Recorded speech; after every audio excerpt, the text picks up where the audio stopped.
नमस्कार शेतकरी बंधूंनो, सहर्ष स्वागत आहे आपल्या यूट्यूब चॅनलवरती। तर शेतकरी बंधूंनो, आज आपण अद्रकीचे दर कधी वाढतील, आले पिकाचे जे दर कमी झाले ते कधी वाढतील ह्याबद्दल आज सविस्तर माहिती ह्या व्हिडिओमध्ये आपण घेणार आहोत। जशी की येणाऱ्या काळात अद्रकीचे दर कसे राहतील, 2022 मध्ये कोणत्या महिन्यात दर वाढू शकतात, त्याचबरोबर सध्या घडीला जे दर पडलेले आहेत ते का पडलेले आहेत, कमी झाले आहेत ह्याबद्दल आज सविस्तर माहिती ह्या व्हिडिओमध्ये आपण घेणार आहोत। तर शेतकरी बंधूंनो, आपण कधी अद्रक शेतकरी असाल, आले शेतकरी असाल आणि आपल्या मनात हा प्रश्न असेल की दर कधी वाढतील, तर त्या प्रश्नांचं उत्तर नक्कीच आहे ह्या व्हिडिओमध्ये आपल्याला मिळेल। तर आपल्याला काय करावं लागेल शेतकरी बंधूंनो, हा व्हिडिओ शेवटपर्यंत बघावं लागेल। शेवटपर्यंत पाहिल्यानंतर आपल्या मनात जे पण प्रश्न असतील त्या प्रश्नांचं नक्कीच ह्या व्हिडिओमध्ये आपल्याला उत्तर मिळेल। तर शेतकरी बंधूंनो बघा, अद्रक पिकामध्ये दर कमी जास्त होणे यामध्ये सर्वात महत्त्वाचा भाग म्हणजे मागणी आणि आवक, ह्या दोन अत्यंत महत्त्वाच्या भाग असतात। तर शेतकरी बंधूंनो बघा, मागणीपेक्षा आवक जास्त असेल तर दर कमी होतात आणि मागणीपेक्षा आवक कमी असेल तर दर वाढतात। तर सध्या घडीला जे दर पडलेले आहेत त्याचं सर्वात महत्त्वाचं कारण म्हणजे मागणीपेक्षा आवक जास्त होणे। तर सध्या घडीला जी आवक होतीये ती का जास्त होतीये शेतकरी बंधूंनो, त्याचं सर्वात महत्त्वाचं कारण बघा शेतकरी बंधूंनो, 2020 मध्ये जे अद्रक पिकाचं लागवड क्षेत्र होतं ते आपल्या महाराष्ट्रात विक्रमी वाढले 2020 मध्ये। त्याचबरोबर इतर राज्यात पण 2020 मध्ये अद्रकीचं जे लागवड खाली क्षेत्र होतं ते खूप मोठ्या प्रमाणात वाढले, जसे की मध्य प्रदेश असो, गुजरात असो, पश्चिम बंगाल असो, कर्नाटक असो, ह्या राज्यात पण खूप मोठ्या प्रमाणात अद्रकीचं जे क्षेत्र होतं, आले पिकाचं जे क्षेत्र होतं ते खूप मोठ्या प्रमाणात वाढलंय, विक्रमी वाढलंय। त्यामुळे काय झालं शेतकरी बंधूंनो, जे बाजारात आवक आहे ती वाढतच गेली आणि बाजारात आवक वाढत गेल्यामुळे दर हे कमी कमी होत गेलेत। तर सध्या घडीला जे दर कमी झालेले आहेत शेतकरी बंधूंनो, हे कधी वाढतील? तर शेतकरी बंधूंनो, आपल्याला कधी पुढील अंदाज घ्यायचा असेल अद्रक पिकाचं दर कधी वाढतील, तर आपल्याला काय करावं लागेल, मागील 18 वर्षाचे जे दर होते अद्रकीचे, आले पिकाचे, ते आपल्याला एकदा बघावं लागेल, म्हणजे आपल्याला सहज एक अंदाज होईल की दर हे कधी वाढू शकतात। तर शेतकरी बंधूंनो, सर्वात अगोदर आपण अद्रकीचे जे मागील 9 वर्षाचे दर होते ते बघूत आपण। तर शेतकरी बंधूंनो, मागील जे 9 वर्षाचे दर होते त्यामध्ये बघा शेतकरी बंधूंनो, 3 वर्ष चांगले दर होते, परत 3 वर्ष कमी दर होते आणि परत 3 वर्ष चांगले दर होते, मागील 9 वर्षाचे दर। तर शेतकरी बंधूंनो, ज्या वर्षात दर चांगले होते त्या वर्षात बघा शेतकरी बंधूंनो, जो पहिला वर्ष असतो त्यामध्ये दर हे वाढण्यास चालू होतात, दुसऱ्या वर्षी खूप वाढतात आणि दर हे स्थिर होतात आणि तिसऱ्या वर्षी परत दर हे कमी होण्यास सुरुवात होती।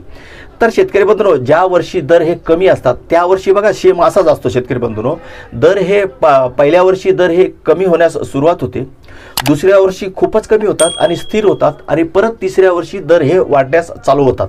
तर यानुसार मागील 9 वर्षाचे दर होते। तर शेतकरी बंधूंनो, जे मागील 9 वर्षाचं दर आहे त्यामध्ये कॉमन एक बघा बाब आहेत शेतकरी बंधूंनो, की दर एकदा पडल्यानंतर वाढण्यास 3 वर्षाचा काळ लागतो आणि वाढलेलं दर हे कमी होण्यास 3 वर्षाचा काळ लागतो। म्हणजे शेतकरी बंधूंनो, एकदा कधी दर कमी झालेत तर ते वाढण्यासाठी कमीत कमी 3 वर्षाचा काळ लागतो। तर शेतकरी बंधूंनो, हे आपण मागील 9 वर्षाचे दर बघितले। तर शेतकरी बंधूंनो, आपण आता मागील 2 वर्षाचे दर बघू। तर शेतकरी बंधूंनो बघा, 2020 मध्ये दर हे कमी होण्यास सुरुवात झाली, त्याचबरोबर 2021 मध्ये दर हे खूपच कमी झाले आणि स्थिर झाले आणि 2022 मध्ये परत दर वाढतील। शेतकरी बंधूंनो, मागील 11 वर्षाचा दरांचा अंदाज बघितला तर त्यानुसार दर हे 2022 मध्ये वाढायलाच पाहिजे। मग खरंच दर 2022 मध्ये वाढतील का? सध्या तशी परिस्थिती आहे का? म्हणजे दर वाढण्यास सध्या परिस्थिती अनुकूल आहे का? तर याबद्दल आपण माहिती घेऊ शेतकरी बंधूंनो। शेतकरी बंधूंनो, चालू वर्षी 2021 मध्ये जे आले पिकाचं लागवड क्षेत्र ते खूप मोठ्या प्रमाणात आपल्या राज्यात घटलंय।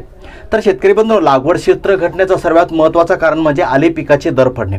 आले पिकाचे दर पडल्यामुळे बऱ्यापैकी शेतकरी बांधवांनी ह्या वर्षी अद्रक पिकाचं जे क्षेत्र आहे ते कमी केलेले। त्याचबरोबर लागवड क्षेत्र आपल्या राज्यातच घटणे नाही तर इतर राज्यात पण लागवड क्षेत्र ह्या वर्षी खूप मोठ्या प्रमाणात घडलेले। त्याचबरोबर आपल्या राज्यात महाराष्ट्रात अति पावसाचा फटका आले पिकाला खूप मोठ्या प्रमाणात बसलेला आहे ह्या वर्षी शेतकरी बंधूंनो। अति पावसामुळे बघा शेतकरी बंधूंनो, आले पिकात सड मर या रोगांचा प्रादुर्भाव खूप मोठ्या प्रमाणात झालेला आहे। तर शेतकरी बंधूंनो, अति पावसाचा फटका इतर राज्यांना पण बसलेला आहे, त्यानुसार ह्या वर्षी कमीत कमी 30 ते 40% उत्पन्न घट आले पिकात ह्या वर्षी होणार आहे।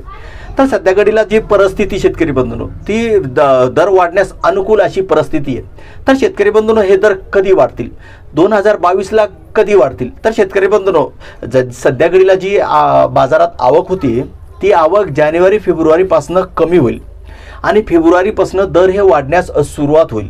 त्याचबरोबर मे, जून, जुलै 2022मध्ये अद्रक पिकाचे दर हे चांगले वाढू शकतात। त्याचबरोबर 2023मध्ये दर हे खूप वाढतील आणि स्थिर होतील।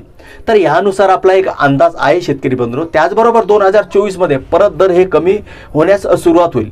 तर यानुसार आपला अंदाज आहे शेतकरी बंधूंनो, पुढील जे 3 वर्ष आहे आले पिकाचे चांगले दर राहू शकतात। आले पिकाचे दर 2022मध्ये जानेवारीपासून वाढण्यास सुरुवात होईल। सगळ्यात जास्त दर 2022मध्ये मे, जून, जुलै ह्या 3 महिन्यात वाढू शकतात। 2023मध्ये आले पिकाचे चांगले दर वाढू शकतात आणि हे दर स्थिर होऊ शकतात। तर शेतकरी बंधूंनो, यानुसार आपला एक अंदाज आहे। आपण अंदाज जो दिलेला आहे तो सध्या घडीला जी आले पिकाची जी परिस्थिती आहे, त्याचबरोबर मागील जे 11 वर्षाचे दर होते ह्या आधारावरती आपण हा अंदाज दिलेला आहे। तर शेतकरी बंधूंनो, ह्यानुसार आपण नियोजन करू शकता। आपल्या सोयीनुसार आपण चांगल्या पद्धतीने नियोजन करून चांगलं दर आपण मिळवू शकता। तर आशा करतो शेतकरी बंधूंनो, आपल्याला माहिती आवडली असेल तर आपल्या चॅनलला सबस्क्राईब नक्की करा आणि जे बाजूला घंटी आहे त्यामध्ये ऑल प्रेस करा, लाईक शेअर पण नक्की करा। आणि हो शेतकरी बंधूंनो, आपल्या मनात काही शंका असेल, काही प्रश्न विचार असेल, ह्या व्हिडिओच्या बाबत असो किंवा इतर पिकाच्या बाबत असो, ह्या व्हिडिओच्या खाली कमेंट्स करू शकता। आमच्याकडून नक्कीच आपल्याला उत्तर दिलं जाईल। चला तर शेतकरी बंधूंनो, भेटूया पुढील व्हिडिओमध्ये। तोपर्यंत धन्यवाद।